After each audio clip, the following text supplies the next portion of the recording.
नमस्कार मेरे प्यारे दोस्तों, मैं वैभव एक बार फिर से आप सभी का स्वागत करता हूं आपके अपने ऑनलाइन प्लेटफॉर्म पर। आप सभी मेरे भाई बहनों का बहुत बहुत स्वागत है। जल्दी से सारे लोग आ जाएंगे, फिर आज के सेशन की हम लोग शुरुआत करेंगे और करंट अफेयर के मॉर्निंग सेशन में आप सभी मेरे भाई बहनों का बहुत बहुत स्वागत है। जितने लोग जुड़ते चल रहे हैं सभी लोगों से निवेदन करूंगा कि सेशन को एक बार लाइक कर दिएगा, शेयर कर दिएगा। चैनल पर पहली बार होंगे तो सब्सक्राइब जरूर करिएगा। चलिए शुरू करते हैं इसी के साथ आज की करंट अफेयर की क्लास को।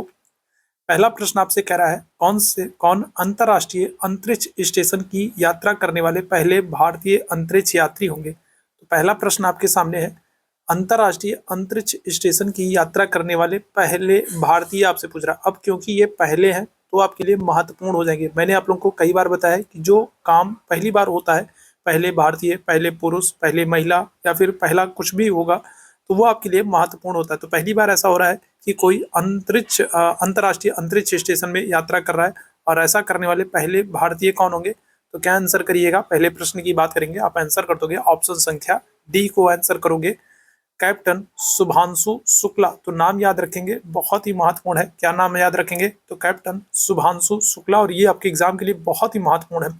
पहले भारतीय हैं जो अंतरराष्ट्रीय अंतरिक्ष स्टेशन की यात्रा करेंगे। तो ऑप्शन संख्या डी आंसर करिएगा। ठीक है, यहाँ पर अगर हम लोग बात करें तो शुभांशु शुक्ला जो है ये अंतरराष्ट्रीय अंतरिक्ष स्टेशन की यात्रा के लिए चुना गया है और ऐसा करने वाले ये पहले भारतीय बन जाएंगे। ठीक है, चलिए आगे बढ़ेंगे दूसरे प्रश्न की तरफ। दूसरा प्रश्न आपके सामने है, बजट 2025 में निम्नलिखित में से किस मंत्रालय को सबसे अधिक राशि आवंटित की गई है। तो दूसरा प्रश्न भी आपके लिए बहुत ही महत्वपूर्ण है। ठीक है, 2025 का बजट अभी हाल ही में प्रस्तुत किया गया है और इस बजट में सबसे अधिक राशि किस मंत्रालय को प्रदान की गई है। तो दूसरे प्रश्न का सभी लोग आप आंसर करेंगे, क्या हो जाएगा करेक्ट आंसर, शिक्षा मंत्रालय, रक्षा मंत्रालय, रेल मंत्रालय या फिर गृह मंत्रालय। क्या आंसर कर दोगे, तो आप आंसर कर दोगे रक्षा मंत्रालय। मिनिस्ट्री ऑफ डिफेंस को सबसे अधिक राशि आवंटित की गई है। और अगर आपसे पूछा जाए कि वर्तमान में हमारे रक्षा मंत्री कौन है, तो क्या आंसर कर दोगे, तो रक्षा मंत्री कौन हो जाएंगे, तो राजनाथ सिंह हो जाएंगे। ठीक है, कौन हो जाएंगे, तो राजनाथ सिंह जो है तो ये हमारे रक्षा मंत्री हैं। मिनिस्ट्री ऑफ डिफेंस को सबसे अधिक राशि आवंटित की गई है। ठीक है, तो यहाँ पर रक्षा मंत्रालय हमारा बिल्कुल करेक्ट आंसर हो जाएगा। ठीक है, आगे बढ़ेंगे तीसरे प्रश्न की तरफ। बजट 2025 में मखाना की खेती को बढ़ावा देने के लिए किस राज्य में मखाना बोर्ड की स्थापना की गई। तो बताइएगा क्या हो जाएगा, इस प्रश्न का आंसर करेंगे। और आपको पता होना चाहिए कि अभी प्रधानमंत्री मोदी जी जो हैं तो उन्होंने भी मखाने की तारीफ की है और उन्होंने भी कहा था कि मैं अपने खाने में प्रतिदिन मखाने को यूज करता हूँ, प्रतिदिन मखाने का उपभोग करता हूँ। तो ये बात मोदी जी ने भी कही थी। और बताएंगे क्या हो जाएगा, मखाना बोर्ड। बजट 2025 में मखाना भी बहुत ही चर्चित रहा है। मोदी जी के भाषण के बाद मखाना और भी चर्चा में आ गया है, जब से मोदी जी ने कहा है कि मैं मखाना डेली खाता हूँ। ठीक है, और सबको खाना चाहिए। तो बताइएगा क्या हो जाएगा, मखाना बोर्ड की स्थापना कहाँ पर की गई। तो आंसर कर दोगे बिहार। बिहार में मिथिला मखाना जो है ये क्या है, ये काफी फेमस है। बिहार में अगर हम लोग बात करेंगे तो मिथिला मखाना काफी फेमस है और बिहार में मखाना बोर्ड की स्थापना की गई। ऑप्शन संख्या सी बिल्कुल करेक्ट हो जाएगा और अत्यंत महत्वपूर्ण है। ठीक है, आगे तो यहाँ पर अगर हम लोग बात करें तो बिहार में मखाना की सबसे अधिक खेती होती है और इसलिए सरकार ने यहाँ पर विशेष मखाना बोर्ड स्थापित करने का फैसला लिया। और मिथिला मखाना आप याद रखेंगे। आगे बढ़ेंगे, आर्थिक सर्वेक्षण 2024-25 में किस क्षेत्र को पुराना युद्ध घोड़ा कहा गया। बताइएगा क्या हो जाएगा, तो 2024-25 में अगर हम लोग बात करें कौन सा क्षेत्र है जिसको पुराना युद्ध घोड़ा कहा गया है। कृषि क्षेत्र, औद्योगिक क्षेत्र, सेवा क्षेत्र, इनमें से कोई नहीं। तो क्या हो जाएगा करेक्ट आंसर, हम लोग बात करेंगे तो करेक्ट आंसर आप कर दोगे सेवा क्षेत्र को, सर्विस एरिया को, सर्विस क्षेत्र को आप पुराना युद्ध घोड़ा कह दोगे। और याद रखिएगा जो ये सेवा क्षेत्र है ये याद रखेंगे किसमें, तो ये तृतीय क्षेत्र में आता है। ठीक है, किसमें, तो ये तृतीय क्षेत्र में आता है। आपसे इकोनॉमिक्स में पूछा जाता है कि जो सर्विस सेक्टर होता है, जो सेवा क्षेत्र होता है, ये किस क्षेत्र में आता है, ये तृतीय क्षेत्र में आता है। और भारत की जीडीपी में सबसे ज्यादा योगदान जो होता है वो किसका, तो वो तृतीय क्षेत्र या सेवा क्षेत्र का होता है। ये प्रश्न आपके एग्जाम में कई बार पूछा जा चुका है कि भारत की जीडीपी में सबसे ज्यादा योगदान किसका होता है। तो आप आंसर करोगे तृतीय क्षेत्र का, सेवा क्षेत्र का होता है। ठीक है, ऑप्शन संख्या सी बिल्कुल करेक्ट हो जाएगा। आगे बढ़ेंगे अगले प्रश्न की तरफ। अगले प्रश्न का आंसर करेंगे, बजट 2025 में केंद्र सरकार ने कितने लाख रुपए तक की आय पर कर छूट दी है। तो ये प्रश्न भी आपके लिए अत्यंत महत्वपूर्ण हो सकता है। 2025 में अगर हम लोग बात करेंगे तो 2025 में केंद्र सरकार ने जो बजट प्रस्तुत किया है उस बजट में कितने लाख रुपए तक की आय पर कर छूट दिया गया है? क्या आंसर करेंगे? 8 लाख, 10 लाख, 12 लाख या फिर 15 लाख? तो क्या हो जाएगा? तो करेक्ट आंसर आप कर दोगे 12 लाख। ठीक है, कितने? तो 12 लाख निर्मला सीतारमन जी ने बजट प्रस्तुत किया था और बजट प्रस्तुत करते समय इन्होंने बताया था कि अब क्या होगा, 12 लाख रुपए तक की आय पर क्या होगा, आय कर में छूट दी जाएगी। ठीक है, याद रखेंगे। ठीक है, तो 12 लाख यहाँ पर हमारा करेक्ट आंसर हो जाएगा। आगे बढ़ेंगे। हाल ही में किसान क्रेडिट कार्ड की सीमा को 3 लाख से बढ़ाकर कितने लाख रुपए कर दिए गए? ठीक है, तो अगर हम लोग बात करें केसीसी, जिसको हम लोग किसान क्रेडिट कार्ड भी कहते हैं, तो इसकी सीमा को बढ़ाकर 3 लाख से कितना कर दिया गया है, ये आपको बताना है। ये भी अत्यंत महत्वपूर्ण है आप लोगों के लिए। बताइएगा क्या आ जाएगा करेक्ट आंसर। 3 लाख से बढ़ाकर कितना कर दिया गया? 4 लाख, 5 लाख, 6 लाख या फिर 8 लाख? तो आंसर कर देंगे 5 लाख। ठीक है, कितना? ऑप्शन संख्या बी आंसर कर देंगे 5 लाख। आप लोग मुझे कमेंट करके बताइएगा कि जो ये केसीसी है, तो केसीसी किसान क्रेडिट कार्ड योजना की शुरुआत कब हुई थी? इसका आंसर आप लोग मुझे कमेंट बॉक्स में करेंगे। आप लोग मुझे कमेंट करके बताएंगे केसीसी किसान क्रेडिट कार्ड योजना की शुरुआत कब हुई है, तो ये आप लोग मुझे बताएंगे कमेंट बॉक्स में। ठीक है, आगे बढ़ेंगे अगले प्रश्न की तरफ। अगले प्रश्न का आंसर करेंगे सभी लोग। भारत का लक्ष्य किस वर्ष तक 100 गीगावाट परमाणु ऊर्जा का उत्पादन करना है? सातवें प्रश्न का आंसर करेंगे। तो भारत ने किस वर्ष तक 100 गीगावाट परमाणु ऊर्जा का उत्पादन करने का लक्ष्य रखा है? क्या आंसर कर देंगे? बताइएगा, अत्यंत महत्वपूर्ण ये प्रश्न है। भारत ने किस वर्ष तक 100 गीगावाट परमाणु ऊर्जा का उत्पादन का लक्ष्य रखा? आप आंसर कर दोगे 2047। ठीक है, क्या कर दोगे? आप आंसर कर दोगे वर्ष 2047 तक। ऑप्शन संख्या डी बिल्कुल करेक्ट हो जाएगा। आगे बढ़ेंगे अगले प्रश्न की तरफ। अगले प्रश्न का आंसर करेंगे। किस राज्य में 12.7 लाख मीट्रिक टन उत्पादन क्षमता वाला उर्वरक संयंत्र को स्थापित किया गया है? बहुत ही महत्वपूर्ण ये प्रश्न है। कौन सा राज्य है जहां पर 12.7 लाख मीट्रिक टन उत्पादन क्षमता वाला उर्वरक संयंत्र स्थापित किया गया है? क्या आंसर करेंगे? मेघालय, त्रिपुरा, असम, मिजोरम? क्या आंसर करोगे? फटाफट से लोग आंसर करेंगे।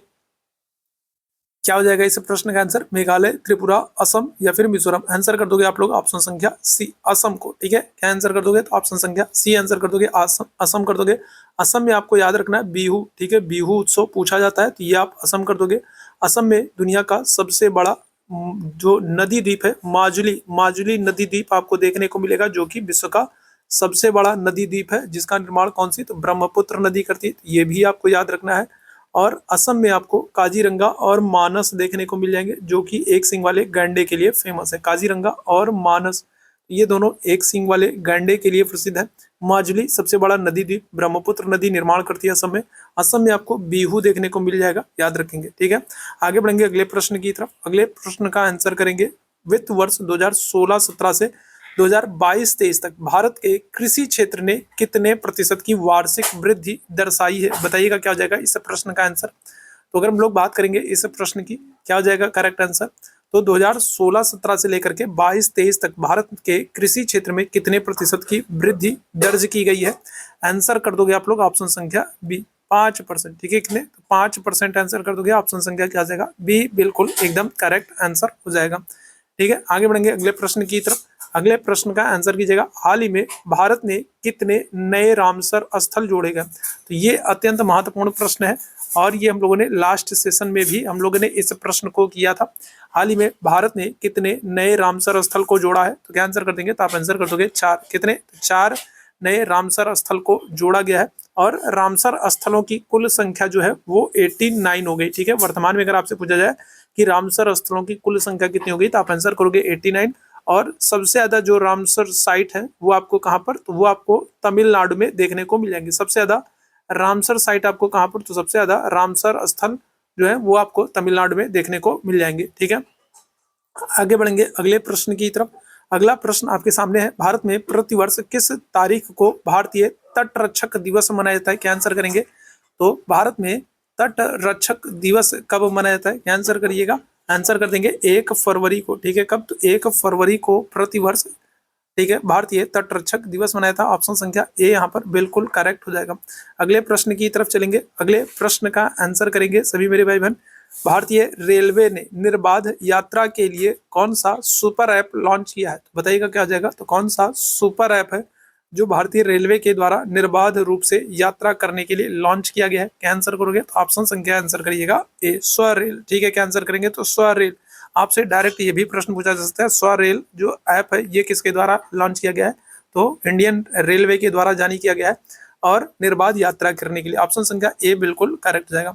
आगे बढ़ेंगे अगले प्रश्न की तरफ। अगले प्रश्न का आंसर करेंगे, वित्त वर्ष 2024 में खुदरा मुद्रास्फीति 5.4% से घटकर 2025 में कितनी हो गई? 13वां प्रश्न महत्वपूर्ण है आप लोगों के लिए, बताएंगे क्या हो जाएगा। तो 2024 में खुदरा मुद्रास्फीति जो है वो 5.4% से घटकर 2025 में कितना हो गया है? तो आप आंसर कर दोगे 4.9%। ऑप्शन संख्या क्या कर दिएगा? तो सी आंसर कर देंगे 4.9%। ऑप्शन संख्या सी बिल्कुल करेक्ट है। ठीक है, आगे बढ़ेंगे अगले प्रश्न की तरफ। अगले प्रश्न का आंसर करिएगा, किन क्षेत्रों के लिए फोकस प्रोडक्ट स्कीम को शुरू किया गया? बताइएगा, महत्वपूर्ण हो जाएगा। तो कौन से क्षेत्र हैं जिनके लिए फोकस प्रोडक्ट स्कीम को शुरू किया गया है? खाद्य प्रसंस्करण, उर्वरक, फुटवियर और लेदर और सोलर पैनल। तो इस प्रश्न का आंसर करेंगे, किन क्षेत्रों के लिए फोकस प्रोडक्ट स्कीम को शुरू किया गया है? क्या आंसर करिएगा? तो करेक्ट आंसर क्या कर देंगे? तो आंसर कर दोगे फुटवियर और लेदर। ऑप्शन संख्या क्या हो जाएगा? सी बिल्कुल एकदम करेक्ट हो जाएगा। ठीक है, क्या हो जाएगा? फुटवियर और लेदर हो जाएगा। ठीक है, आगे बढ़ेंगे अगले प्रश्न की तरफ। अगले प्रश्न का आंसर करेंगे और आज के सेशन का आखिरी प्रश्न है, हाल ही में किस राज्य सरकार ने मन मित्र पहल को शुरू किया है? किस राज्य सरकार ने मन मित्र पहल को शुरू किया है? आंध्र प्रदेश, उत्तराखंड, महाराष्ट्र या फिर कर्नाटक? क्या आंसर करिएगा? तो करेक्ट आंसर हो जाएगा, मन मित्र पहल जो है ये शुरू किया है आंध्र प्रदेश ने। ठीक है, किसने? आंध्र प्रदेश ने। ऑप्शन संख्या क्या हो जाएगा? ए यहाँ पर बिल्कुल करेक्ट हो जाएगा। ठीक है, तो इसका उद्देश्य क्या है? तो इसका उद्देश्य मानसिक स्वास्थ्य से जुड़ी सेवाओं को लोगों तक पहुंचाना और उनके मानसिक स्वास्थ्य के प्रति लोगों में जागरूकता पैदा करने के उद्देश्य से मन मित्र पहल की शुरुआत की गई है आंध्र प्रदेश राज्य सरकार के द्वारा। तो ये आज का महत्वपूर्ण सेशन था। डेली मॉर्निंग में हम लोग एक छोटा सा सेशन करते हैं करंट अफेयर का, जो कि आपके एग्जाम के लिए काफी इंपॉर्टेंट हो सकता है। उम्मीद है सेशन आप लोगों को पसंद आया होगा। सेशन पसंद आया हो तो सेशन को लाइक कीजिएगा, शेयर कीजिएगा, चैनल पर पहली बार हो तो चैनल को सब्सक्राइब कीजिएगा और चैट बॉक्स में आपको टेलीग्राम का लिंक दिख रहा होगा, तो टेलीग्राम चैनल से नहीं जुड़े होंगे तो जरूर जुड़ जाएगा। वहीं पर आपको इस क्लास की पीडीएफ और डेली मॉर्निंग में या फिर डेली आप लोगों को बहुत सारी अपडेट्स मिलती रहती हैं। तो अभी के लिए बस इतना ही करेंगे। थैंक यू सो मच आप सभी लोगों को मेरे साथ जुड़ने के लिए। जाने से पहले एक बार सेशन को शेयर जरूर करें। थैंक यू सो मच आप सभी मेरे भाई बहन को मेरे साथ जुड़ने के लिए। Thank you so much.